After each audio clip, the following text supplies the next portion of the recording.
working. All right. So today we're talking about racing, and we're talking about this idea of you don't always have to be racing in order to be a runner, and specifically, like why you should not always be race training, why it's a good thing to take a break from race training sometimes.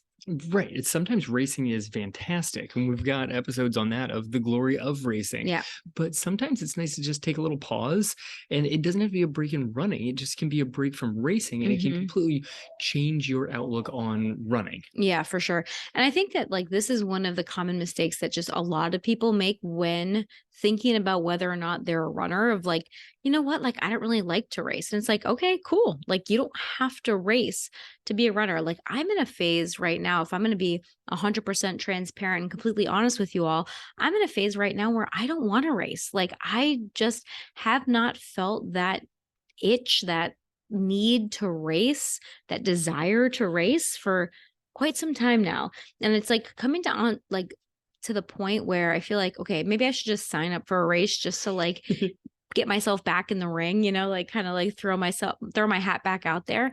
But I really just have no desire to race. And I think that it's a really good thing for us to take these periods of time in our running journey where we don't race. And I think that a lot of us tend to think that, well, if we're not racing, then that means something's wrong, or that means I'm not progressing, or that means that I'm not really a runner, or that means that I don't have enough goals, set for my running. And, maybe I should set more goals or find another race. And I know there's a lot of runners out there that also think that they need to have a race on the calendar in order to motivate themselves to run. And what we want to talk about today is really how none of that is true, how you don't need to race to be a runner, how you don't need a race on the calendar in order to motivate yourself. That's just a story that you're telling yourself in reality. Like, and you're like, no, no, no, if it's actually true for me. Yeah, no, but for me, it's But true. for me, it's true, but it's actually not. Okay, I'm telling you guys this with so much love in my heart that it's not true. Okay. That's just a story that you've been telling yourself. You don't need a race on the calendar in order for you to train, in order for you to run, in order for you to stay motivated. Does a race help? For some people, it does, right? But I think that a lot of people get stuck in this cycle of always needing a race on the calendar that they miss out on a lot of other amazing things that running has to bring to the table. And that's really what we want to talk about today.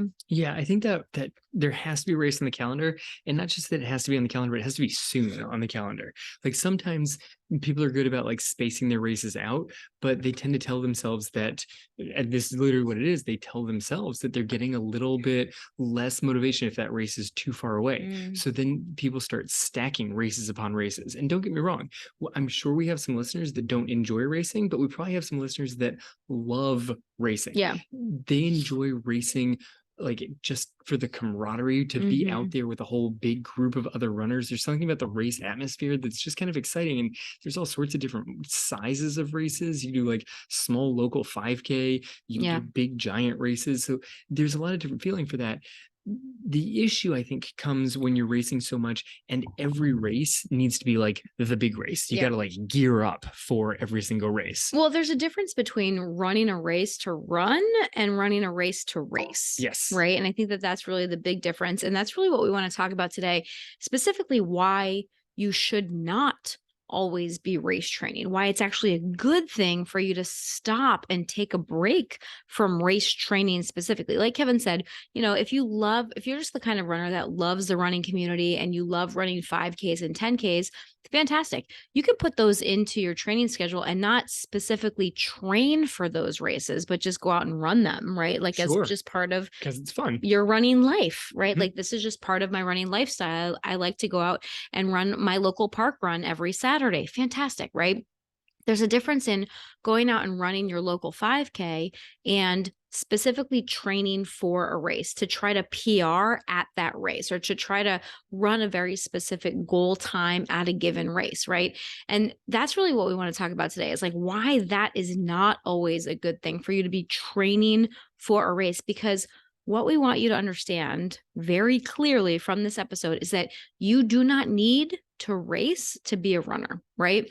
And I think that a lot of mistakes that people make is that they think that real running, quote unquote, real running involves racing all the time. Well, I'm not really a runner because like I don't do a lot of races, or I only do 5Ks, or I only do 10Ks, or I only do half marathons, right? When we put that only in there, or that just Mhm. word in Yep. there, right? And we kind of like downplay ourselves.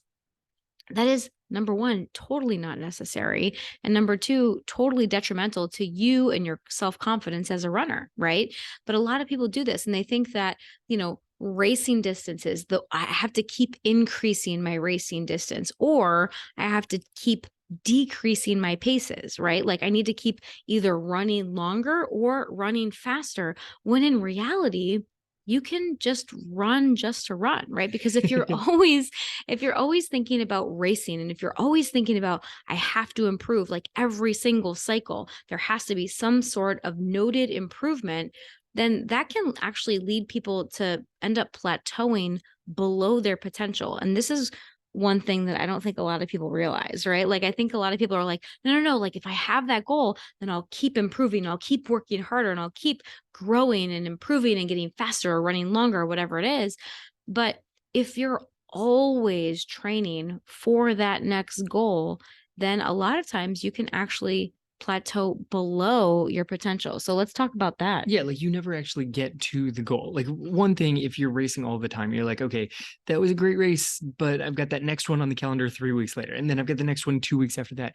You never get to actually savor any of the races. Like you don't Mhm. get to actually enjoy the experience. But the other thing is, if you're always training for a race, there's a way to train where you're training kind of race specific to say like a 5K or a half marathon, Mhm. that there's certain styles of training workouts Yeah. that you're more likely to get in like the 3 to 4 weeks right before that race. Well, then this is what we always tell our cross country team. Yes. Like I love thinking of cross country season when we talk about this, right? Because a lot of times early in, like, our cross country season goes from August through November, potentially, Ish. right? Like ish, right? End of October, early November, depending on whether or not, like, how far we make it that in that season.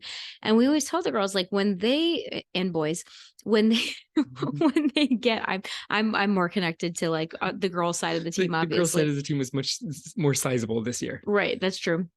So we always tell our team, like in September, we're not training, like when they run a couple of races, right? And there's always that race somewhere in like mid to end the end of September Yeah. where they don't PR. That train wreck of a race that Yeah. happens somewhere in September. Right. And they're devastated. Coach, I don't know what went Devastated. wrong. Like And we're nothing. and we're racing every week, right? In Yes. cross country, which most of us real life runners don't do. Most of us real life runners aren't racing every week. Maybe we have a race like every month or every couple of weeks for the people that are really, really enjoy racing. The people that really enjoy racing could conceivably race every week. They could, It seems like the most expensive way to get a bagel and a banana every weekend. unless you have those park runs, which are awesome. Park runs are fantastic, but here that Here doesn't in the really United exist. States, There's a few random states that can pull it off, but we should start one down here. we do not have it down here right now. Right now, it would just literally be a banana and a bagel for like Let's talk to $35 every Tom. weekend. Let's talk to Tom and get some park runs started down Perfect. here in South Florida. Okay. All right. So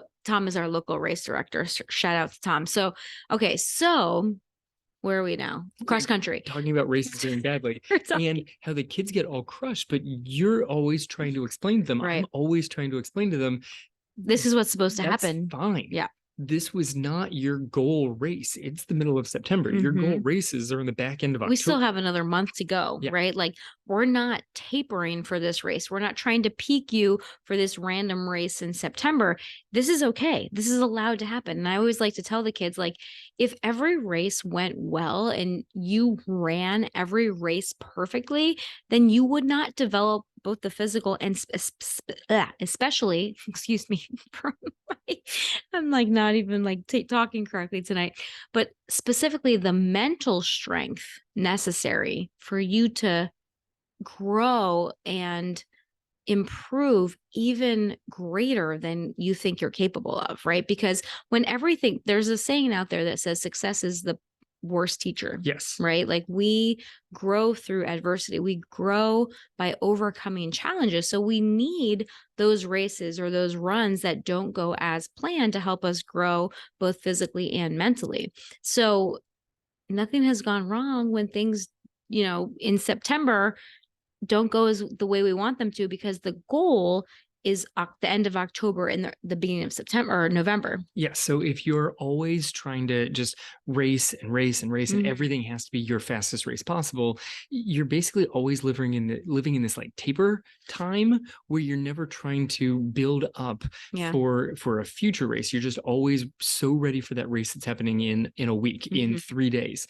And then from that way, it's like, okay, well, now I have to recover and then build for the next one. There's never time to actually build. So Yeah. you're never quite reaching full potential. You're also going to likely get to all sorts of frustration because you have these races all the time, and you're running similar times and similar times and similar Mhm. times, and you're like, man, when am I going to get that breakthrough race? Well, you're not, because you're forcing it. By having so many races, you're never going to get the breakthrough because you're not taking the time to actually stack the bricks of any sort of running foundation. You're just always in this sort of like limbo, kind of tapering, kind of recovering Right. from the last race, but never actually making progress.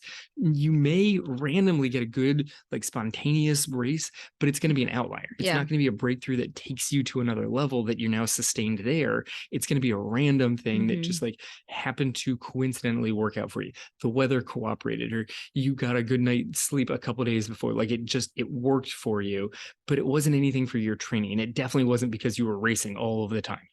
Yeah, and I think that this is like one of the downfalls of trying to be quote unquote race ready Yes. all the time, right? Because we've had even people, on our team inside the academy come to us and be like, you know what, like I want to just be ready to run a half marathon whenever I want to. And it's like, okay. And that's a good goal as long as that's the goal, right? Yes. It is. Those words are fine. Mhm. I want to run a half marathon Right. at any point in time. Okay, we can get you to that point. Yeah, but there's a difference between being able to run a half marathon whenever I want to and being able to PR a half marathon whenever I want to. Right. To me, race ready means that you could get to like optimum racing conditions in 8 to 12 weeks, Okay. depending on distance. Right, and that's not how a lot of people would define Most it. people are like, no, no, no, race ready means I could go this weekend. Like, Right. no, no, no, that's not race ready in Mhm. my head. Well, so how do you define it? Actually, that's actually a good topic, I think, to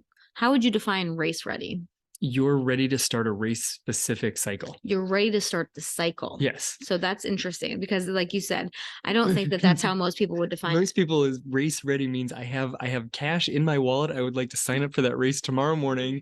I am already holding the Yep. safety pins. Let me put the number on right now. Yeah. To me, that's not race ready. Okay. Race ready, and depending on who you are, depending on how you train, probably 8 to 12 weeks, and you could then get into essentially like fine tune down your racing shape. Well, and I think that that's the difference, right? Is like, can you complete the race or do you actually want to compete in the race, right? There's a difference between completion and competition.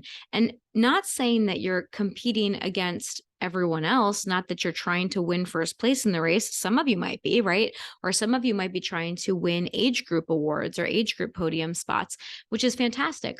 But when I say competition, I like to say competition against yourself, competition against your best time, right? Like trying to set your PR, trying to do your best in that race distance. And there's a lot of people that want to be able to do that. And they're like, well, if I just like keep my base at this level, then I should be able to just jump into a half marathon and be able to kind of run my normal, quote unquote, normal time. Yep. Mhm. Right.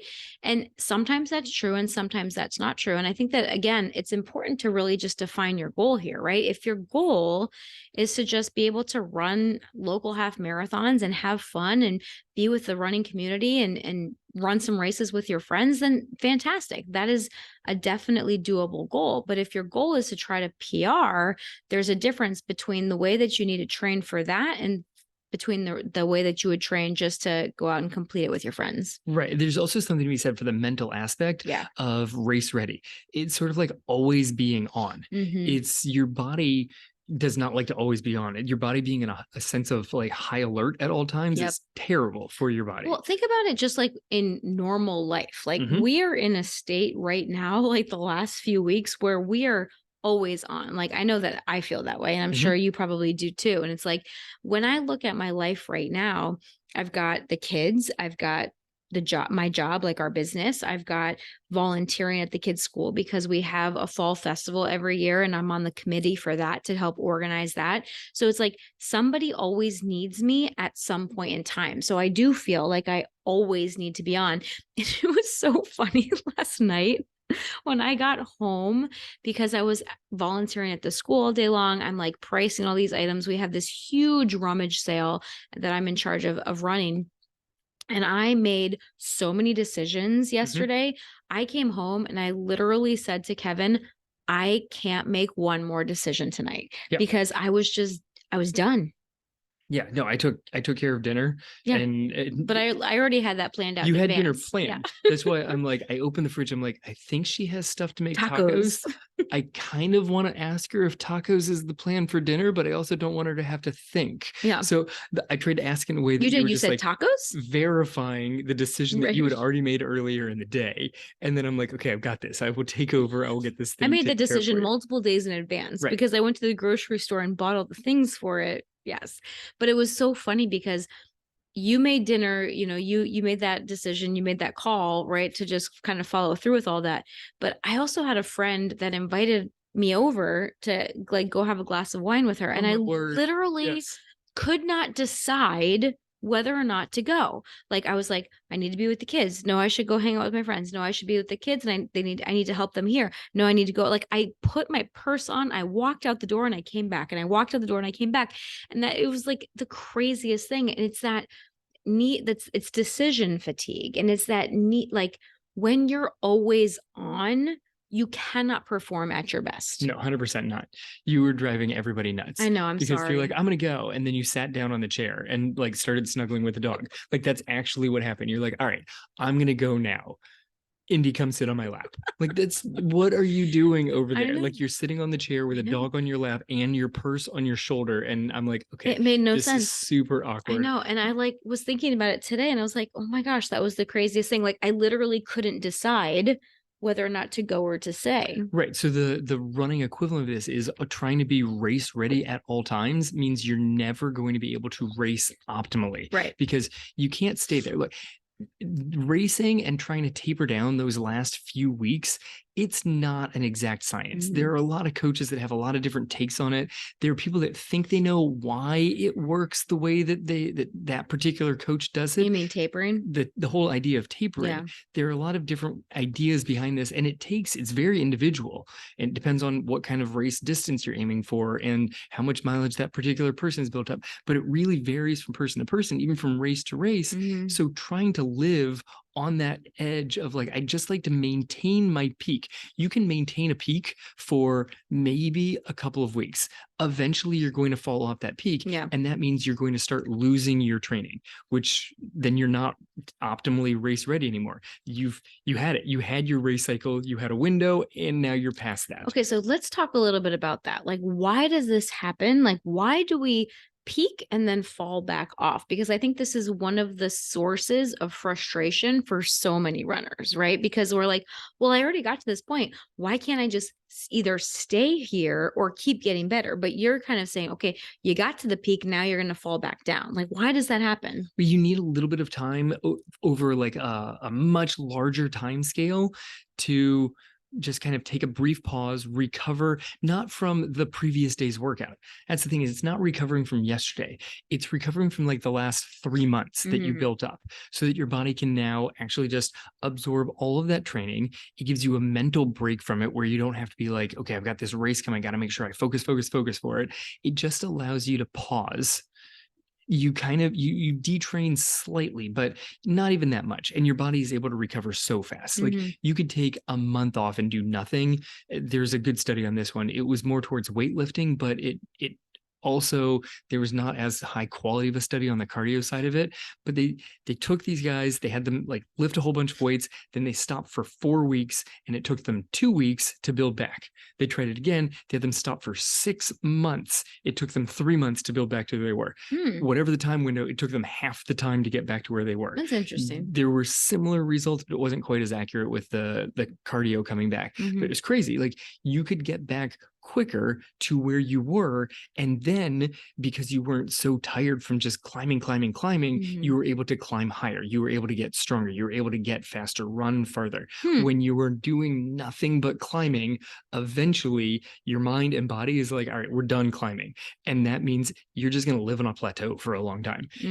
But that's like Sometimes, the place where runners just get so frustrated. and sometimes the answer to getting off the plateau is to just live on the plateau, keep putting in the work, and you'll progress forward. And sometimes if you're so mentally fried, and definitely if you're mentally and physically fried, you just take a little bit of time off, just a little bit, just where you're like, all right, maybe I'll go out and run, maybe I don't have to follow a strict schedule or anything. I'm just going to take a little break here so that I'm making sure that I'm enjoying the training experience. And then when you get back into it, like, I'm not saying you're going to be off the plateau. You may be below. You may then climb back onto the plateau and hang out there for another 3 weeks and then jump off of it. But if you just keep grinding it out and every day is brutal mentally for you, you're not going to get it to a breakthrough. Well, you're just going to live there, and then slowly that plateau is just going to keep trickling lower. Well, and that's so interesting, right? Because I think that so many runners feel like, well, I can't take a day off, right? Or Yeah. the never miss a Monday, right? Like there's all these different mantras out there. And I've never heard that one. I miss Mondays all the time. oh, you've never heard never miss a Monday? No, That's a total hashtag out on social media no. land. Sunday long run, and then Sunday long run with speed work into it is screams take a Monday off. Yeah. Well, there's definitely people out there that love that, right? Like never miss a Monday. Like if I take an extra rest day off, this is not a good thing. And basically what you're saying here is sometimes you need to just kind of hang out on that plateau and then you'll end up going up from there. But sometimes you're not going to go up. Sometimes you're actually going to stay there or even go down. And it might even be better for you to take a longer extended break in your training in order to jump back in more refreshed so that you can actually improve. Well, especially if you're hanging out on that plateau, just knocking out race after race after race. Like, this is a mistake that I think a lot of people make, is they're always training race specific. So even if they've got this sort of like built-in mini break put in, maybe you go 3 months, you've got a goal race, you take a week off, and then you start your next 3 months goal race. You're like, this is perfect. I'm going to build my calendar. I'll do, exactly 3 months and off week, 3 months and off week, 3 months and off week. But those 3 months get so repetitive, and they tend to be pretty race specific. Sometimes, instead of focusing on that short-term next race, whether that short-term is like 2 months, 3 months from now, next week from now, if you take a pause and you look at growth over the course of multiple years, maybe not having that next 3 months be ready for the next race, but say, okay, what aspect of my training was I neglecting during my race-specific plan? Because sometimes you miss out on different paces. Sometimes you miss out on a long run. We've got people on the team that have been focused on like a 5K. Their long run hasn't been as long as it was if they were training for like a half marathon. So, but if you build in this super long run, you lose some of the benefits that you're going to necessarily get trying to get out like quick, fast workouts on for speed work. Exactly. Yeah. And I think that that's one of the things that we tend to see a lot more often, is that people start to want to build their mileage and their distance, right? Because they start training in this way that's better for them, right? Like we always talk about here on the podcast and inside of our academy, that training with a personalized plan is the most effective and enjoyable way for you to achieve your goals. And so people are like, oh, okay, now I'm training in a way that's like actually feeling good. And like, I feel motivated for my training. My body's not hurting all the time. So now I just want to build up. I want to run a half marathon. Now I want to run a marathon. Now I want to like PR my marathon, right? And it's like they want to keep going back to improvement, which is fantastic. And there's nothing wrong with wanting to improve. So let me just like take that pause and make sure that you guys understand that really, really well. But I think that like what Kevin is saying here is that sometimes we get so focused on these short-term goals that we kind of miss the big picture overall. We kind of neglect that long-term training, and how if we kind of take a step back and kind of look at that, I don't want to say 360-degree view, but like that view from space, almost 10,000 foot, 30,000 foot view. The 30,000 not foot 360, view. 30,000. There we go.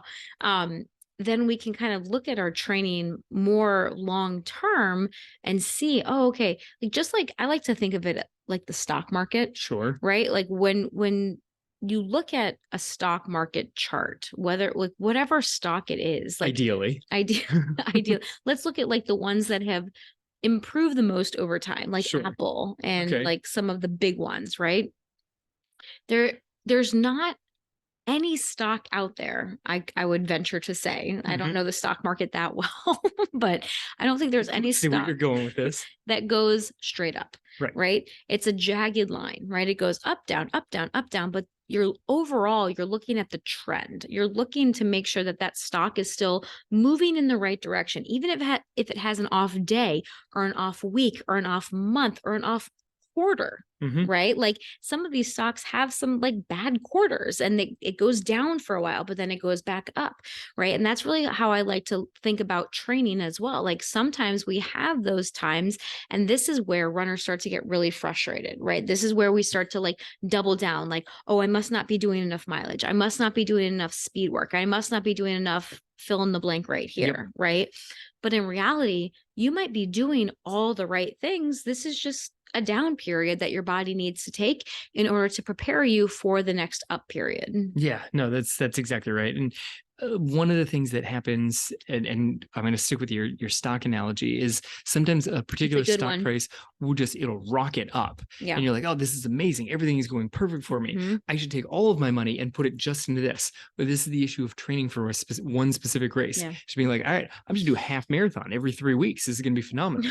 Like, no, no, no, no, no, because eventually that stock is going to go back and it's going to recover. And the recovery in that case is dipping back down. Mhm. Sometimes stocks start falling precipitously. You're like, oh God, this is terrible. I should get all of my money out of this. No, no, no, because at some point it's going to recover and that's going to bring it back up. Ride the wave. Eventually, Yeah. if you look over the bigger picture, if you look at, and okay, so now to bring it back to the running, instead of going so race specific, make sure that you're tuning into all aspects of general Mhm. fitness.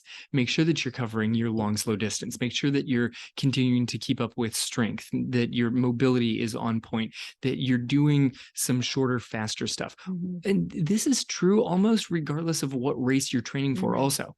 But sometimes when it's so close to the race, people like to keep it really race specific, that Right. all their workouts get very close to that like race pacing stuff. They're a little bit above or a little bit below, and they miss their training focus gets so narrow that if you don't have a race on the cycle, you can kind of pull back and take a much broader view at your training. Be like, I haven't really done a long, slow run in a while. I haven't done 30-second surges at a really fast pace in a Yeah. while. Like I haven't done I anything. haven't done any 3K work in a while. I haven't done anything that makes me Yeah. like when I finish the interval, I have to put my hands on my knees and gasp for air. Like if you're training for a half marathon, you've probably avoided that workout for a little bit of time. It's good for you. And it's Mhm. going to be good for your next half marathon, as long as that next half marathon isn't this weekend. Mhm. Like that's part of the other thing of racing all the time is you tend to avoid workouts that are putting so much stress on you because you're recovering from the last race or you're prepping for the next one. So you don't want to be too stressed out by the workouts, but the stressful workouts are the ones that build you. Yeah. But the problem is when you're always training for a race and you're always trying to put these like harder workouts in to get you faster or help you run longer, then you're never properly recovering from those workouts. Yeah, never properly recovering leads to everybody's least favorite thing, which is the injury. Right. If your goal is to be racing as much as possible because you love racing, injured is the worst possible scenario Totally. for this. So if you're like, oh, well, I enjoy the racing, but I know I've got to get in the workouts. So now you're trying to double down and hit all of the workouts and the racing. Now you're injured. You don't get to do the workouts or the racing. Yeah. So this is a terrible. Right. And so what we want you guys to think about is like thinking about your training with more broad goals. Like instead of just being very race specific, like I want to run the half marathon at this time, and I'm just going to keep signing up for half marathons until I hit that time. Even if that means I'm going to run a half marathon every single month this year, I'm just going to keep grinding it out and I'm just going to keep putting those workouts in and I'm just going to, do as many of them as I can, because the more I do, the more chances I have to actually hit that goal time.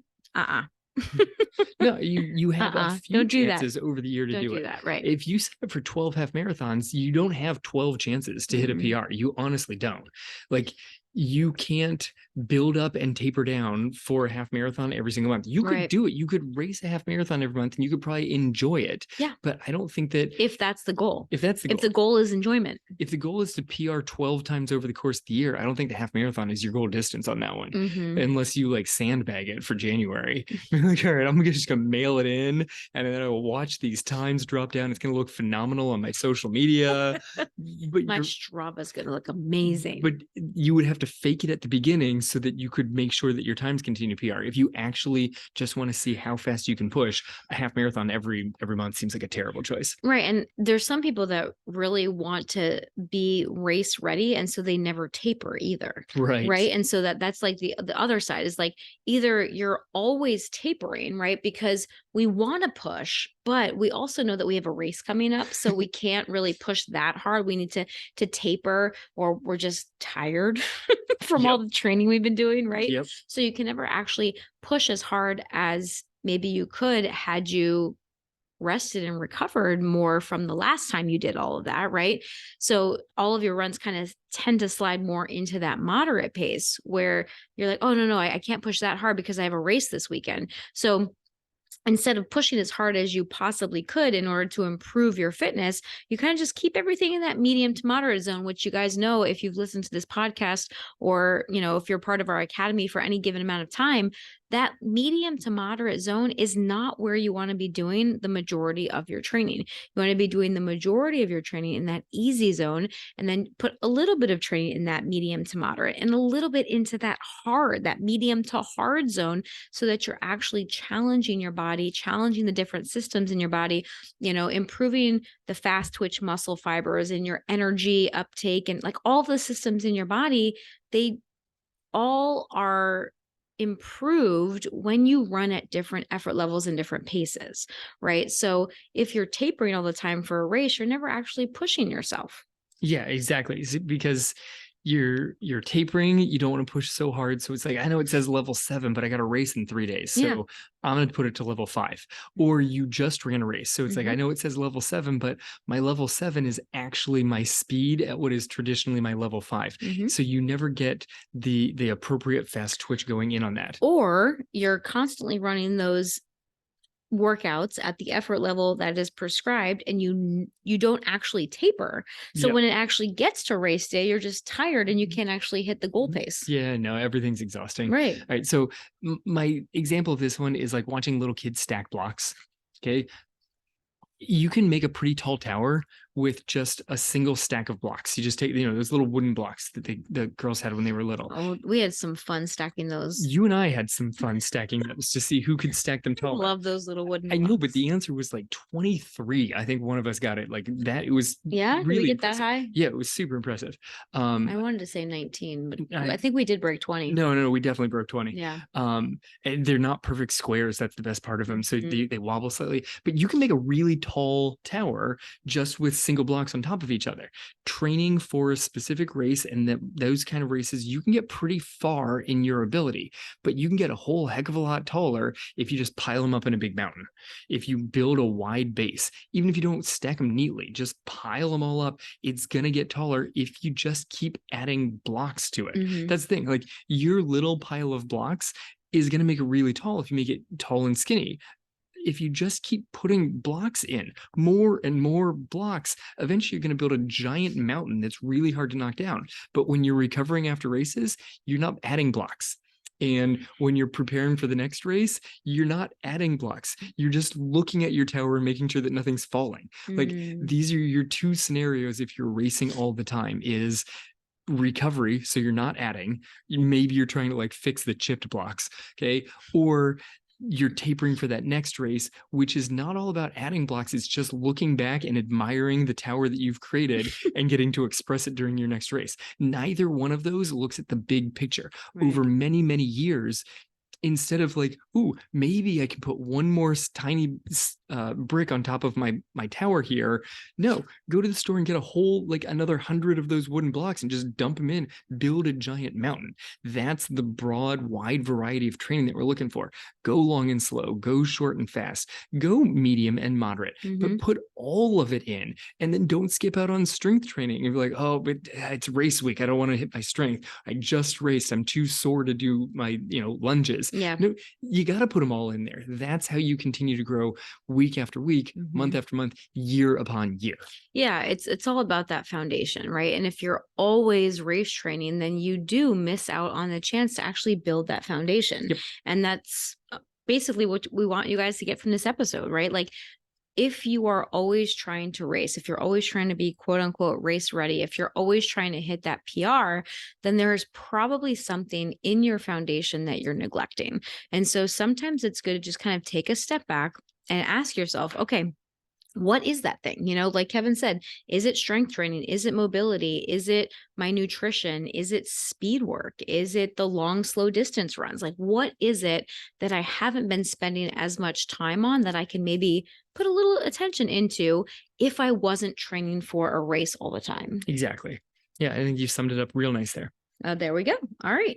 So any final thoughts? No, it's a great recap of the episode. So if you're a runner and you just like to run and you don't like to race, awesome. Like, no, you're still a runner and you're still awesome and we still love you. Oh yeah.